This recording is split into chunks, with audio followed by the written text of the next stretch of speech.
तर तिकडे गोंदियामध्ये वादळी वाऱ्यासह पावसानं हजेरी लावली। अवकाळीचा धान पिकाला मोठा फटका बसण्याची शक्यता आहे। सकाळपासूनच गोंदियामध्ये ढगाळ वातावरण पाहायला मिळत आहे। तर अनेक ठिकाणी पाऊस पडलाय। पावसामुळे अनेकांची तारांबळ देखील उडाली। धान मका पीक हे आता कापणीला आलेत। अनेक शेतकऱ्यांनी धान पीक कापून शेतात ठेवलाय। पावसामुळे हे धान पीक खराब होऊ शकतं। शेतकऱ्यांची चिंता वाढवणारा हा पाऊस असून याचा फटका सध्या पाहायला मिळतोय। तर याचाच आढावा घेतलाय आमचे गोंदियाचे प्रतिनिधी राकेश रामटेके यांनी। गोंदिया जिल्ह्यात काल सायंकाळी अवकाळी पावसाने हजेरी लावली। अनेक ठिकाणी गारांचा पाऊसही झाला।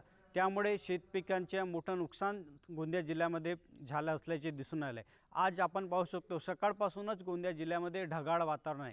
अनेक ठिकाणी पावसाने हजेरी लावली तर काही ठिकाणी पावसाने रिपरिप सुरू केली आहे आणि या ढगाळ वातावरणामुळे अनेक ठिकाणी पाऊस आल्यामुळे शेतकऱ्यांचं मोठं नुकसान झाल्याचे पाहावयास दिसून आले। अनेक ठिकाणी शेतकऱ्यांनी आपला धान पीक हा कापून आपल्या शेतामध्ये ठेवला आहे आणि या धान पिकाचं मोठं नुकसान या अवकाळी पावसामुळे होऊ शकतो।